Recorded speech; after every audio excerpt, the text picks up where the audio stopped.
What if I told you that one of the most destructive lies ever told about Africa began with a misread Bible verse, was weaponized by colonizers, and ended in nearly 1 million African people being slaughtered in just 100 days? A lie that was used to justify slavery, colonialism, and even genocide. This is the story of the Hamitic Hypothesis, a racist theory that shaped how the world viewed Africa, distorted how Africans viewed themselves, and justified everything from slavery to genocide.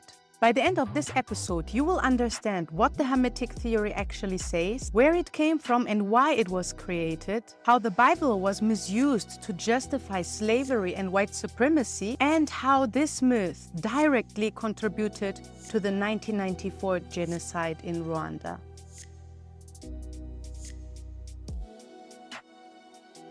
My name is Wayne. Welcome to my channel Plan B Back to Africa, where I share my journey of leaving behind Germany to travel the African continent full-time together with my 2 children and eventually start a new life here in Nairobi, Kenya. I am a cultural anthropologist and historian in African studies, which is why whenever I travel or explore new places here on the African continent, I put a special focus on the history, the culture, the socio-political realities of the people on the ground, which I love to share with my audience. And today's topic is very important to me personally, because since I can think, and also in the comment sections under some of my videos that deal with identity and blackness, I have repeatedly been confronted with the claim that the Habesha people of northern Ethiopia and Eritrea aren't truly African, but instead are considered by many people as Arabs, as not indigenous to the Horn of Africa. Some people even go as far as to claim that Habesha people are the descendants of colonizers. And my jaw literally dropped when I first heard about the Hamitic theory and how this racist theory directly contributed to the killing of 1 million innocent people during the Rwandan genocide in 1994, this terrible, dark, and painful part of our modern African history was just commemorated 2 days ago. So I believe now it's the perfect time to speak about, or let me say, to educate my African brothers and sisters on the continent and worldwide about this racist lie, because unfortunately I've seen so many people who have internalized this racist lie, which was designed to divide us. So let's begin with the question, where did this idea come from? It begins with the biblical story of Noah in the book of Genesis chapter 9. After the flood, Noah had 3 sons, Shem, Ham, and Japheth. And later interpretations claimed that Japheth is the ancestor of the Caucasian race, while the descendants of Shem settled in the Middle East and became speakers of what we now call Semitic languages, which is a legitimate linguistic classification that includes languages like Arabic, Hebrew, Aramaic, and Ge'ez, which is the forefather of languages like Amharic, Tigrinya, and Ge'ez nowadays is not spoken outside of the church. It's the liturgical language that the priests use. However, it's very important to understand, because I've heard so many people referring to Habesha people and Arabic people as the so-called Semitic people. The term Semitic refers to a language family and not a race. However, during the 19th century, European race theorists distorted the term, turning it into a so-called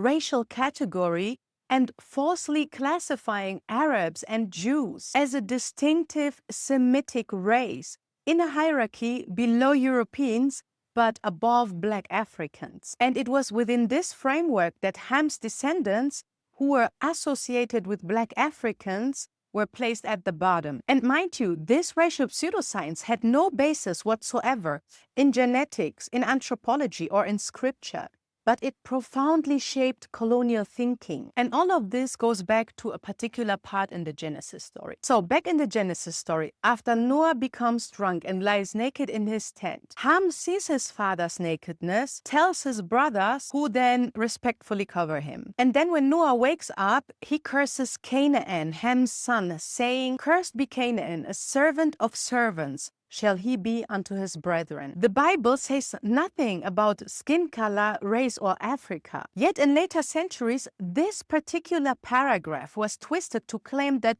Black people were descendants of Ham and divinely destined for slavery. This became known as the curse of Ham, and starting in the 15th century, it was used to justify the transatlantic slave trade, falsely portraying Blackness as a sign of divine punishment and legitimizing centuries of racial oppression. Fast forward, in the 19th century, European scholars and explorers revived this biblical myth with pseudoscientific language. They invented the Hamitic Hypothesis, the idea that everything of value in what they classified as sub-Saharan Africa had come from a superior Caucasoid race called the Hamites, who had supposedly migrated from the Middle East into Africa. And their theory basically claimed that civilizations such as Egypt, Nubia, Aksum, and Greater Zimbabwe could not have been built by Black Africans. Instead, they believed that these civilizations were built by lighter-skinned foreign Hamites, which were linked to Semites or even Europeans. And the most famous promoter of this racist theory was John Hanning Speke, a British explorer who claimed that in every region of Africa where there is any semblance of civilization, one finds the Hamites, superior in every way to the Negro. And again, this theory was never scientific. It was designed to deny African agency, justify colonial rule, and divide African communities by appearance and language. And when I look at it today and consider all these comments about Habesha's supposed Arab background and them being the children of colonizers, invaders, and not truly indigenous to Ethiopia and the Horn of Africa in general, then I think to myself, it worked. Influenced by slavery, colonialism, and the rise of racial pseudoscience, European anthropologists reinvented and reimagined the Hamitic lineage to preserve white supremacist hierarchies. And in their colonial fantasy, the so-called Hamites were reimagined as a superior branch of Africans, often described as Caucasoid or Eurasian in origin. And these included certain Ethiopian groups, Somalis, Tutsis, Fulani, Berbers, what have you, groups that were seen as lighter-skinned and more refined. The same European pseudoscientists also claimed that the Negroid populations in Africa were either pre-Adamic, meaning not descendant from Noah at all, or a result of mixing between the so-called Hamites and what they perceived as the primitive locals. Some of them even went as far as to claim that the Negroid populations are a completely separate and inferior human species. And imagine this was a view that was echoed by so many renowned scientists of that time that are still being celebrated in Western textbooks for their related works in genetics, in biology, you name it. In short, while the Bible saw all humanity as descended from Noah, 19th century European race theory broke that theological unity to invent biological racial hierarchies. Next, let's look at how the Hamitic theory divided Africans. Colonial administrators in East and Central Africa used the Hamitic theory to divide and rule, not just by redrawing borders or controlling economies, but by reprogramming identity itself. Those with lighter skin, narrower features, or taller stature were labeled Hamites, believed to be of Caucasoid origin and therefore more civilized, more intelligent, and more fit to lead. And because of this racist belief, these groups were given preferential access to education, to governance, and economic opportunities. Meanwhile, their darker-skinned neighbors, labeled Bantu or Negroid, were portrayed as inherently inferior, as less capable, and therefore more suited for physical labor and subservience. Mind you, this wasn't just a social attitude, it was deeply institutional. In Rwanda, for instance, colonial administrators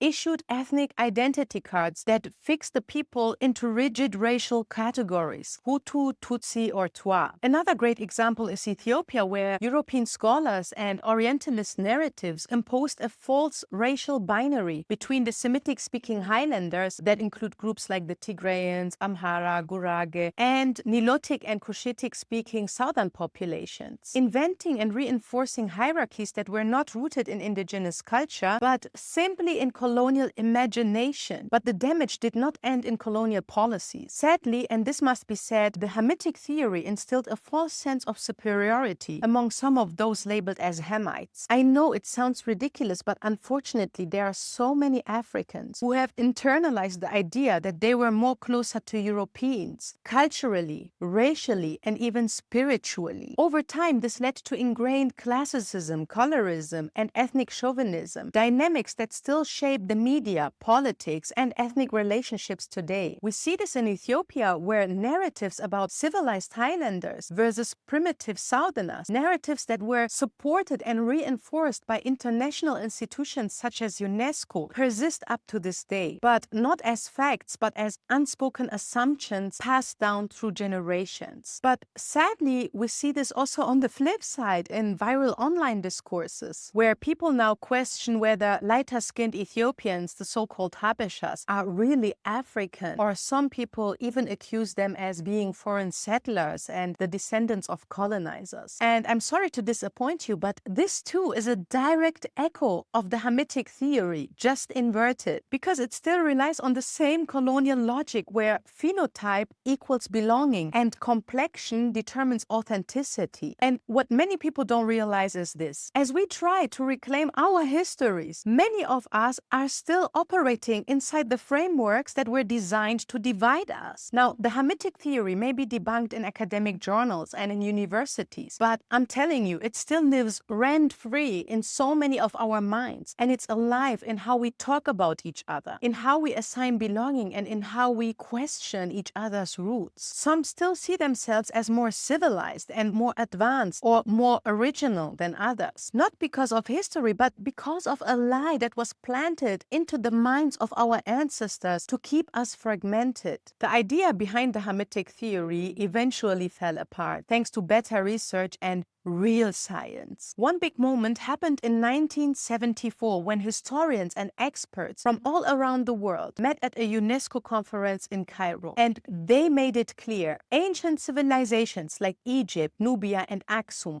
were not created by outsiders. They were built by Africans and on African soil. Around the same time, scientists studying DNA started finding something incredible. Africa has the most genetically diverse people in the world. That means that all kinds of physical traits, languages, and cultures developed naturally in Africa, not because people from the Middle East or Europe brought them. The whole idea of a special Hamitic race turned out to be completely made up. Just another racist theory used to deny African people credit for their own achievements. Today, real historians and real scientists see the Hamitic theory the same way we see flat earth theories: outdated, false, and based on bias, not facts. Last but not least, I want to talk about how the Hamitic theory has directly contributed to the 1994 genocide in Rwanda. Nowhere, and I repeat nowhere, has the Hamitic myth caused more destruction and suffering than in Rwanda. The seeds of division were initially planted during German colonial rule, which began in the late 19th century. Influenced by the Hamitic theory, the German colonial administrators believed that the Tutsi elite, who were taller and who were believed to have more European-like features, were descendants of the Hamites and therefore more intelligent and more capable than the Hutu majority. This racist idea shaped how they governed the colony. But after Germany lost all its colonies following World War I, Belgium took control. And they took the racial hierarchy to another level because they enforced the Hamitic myth as official policy. They gave Tutsis better access to education, leadership roles, and positions in the administration and church, while Hutus were pushed into farming and labor. And To make this racial divide permanent, they introduced ethnic identity cards in the 1930s, forcing every Rwandan to be labeled as either Hutu, Tutsi, or Twa. And mind you, these categories, they were never ethnic groups. In fact, Hutu, Tutsi, or Twa were different social classes, and the borders of these categories, they were never static, but they were fluent, which means that a Hutu could become a Tutsi and vice versa. All these groups shared the same language and beliefs, so they are by definition not ethnic groups. However, because of the Hamitic myth being enforced as official policy, a so-called ethnicization of these categories happened over time. And of course, this system created deep resentment and laid the foundation for decades of tensions. After Rwanda gained independence in 1962, the Hutu elites flipped the script. They used the same Hamitic narrative to portray the Tutsis not as superior, but as foreign invaders who had oppressed the true Rwandans and needed to be removed. And this dangerous belief exploded in 1994 when government forces and militias carried out a genocide targeting the Tutsi population. Imagine, in just 100 days, an estimated 800,000 people, innocent people, were murdered, many by their own neighbors, with machetes and small arms. And moderate Hutus who opposed the killings were also slaughtered. And all of it, the hate, the violence, and the fear, was fueled by a colonial lie, a racial myth invented in Europe, enforced in Africa, and internalized by its victims. The Hamitic Hypothesis may be dead in Western textbooks and academic journals, but it still lives in our conversations and in so many of our people's minds. And fam, it's time we bury it for good, not just as a lie, but as the weapon of mass division that it was. Africa has never needed outsiders to explain its brilliance. We built civilizations on our own terms. We are not a people without history. We are a people whose history was distorted. But these times are over now. Let's make these things clear, please. Skin color is not a measure of worth. European myths are not African truth. And no colonial fantasy will ever define who we are. The Hamitic theory didn't just divide us, it justified slavery, colonialism, and even genocide. But now we hold the pen, we write the future. And that future begins with historical clarity and radical self-love. So let's teach this history in our homes, our schools, our art, and our platforms. Let's decolonize our language, our beauty standards, and our sense of belonging. And let's reclaim the full, unfiltered truth of who we are. Because when we know who we are, no one, and I repeat, no one, can tell us who we are not. That's it for today. I hope you enjoyed this episode and learned something new, found some value in it. Let me know your thoughts in the comments below. Let's continue this discussion respectfully. Each one teach one, and I look forward to see you in the next video. Bye.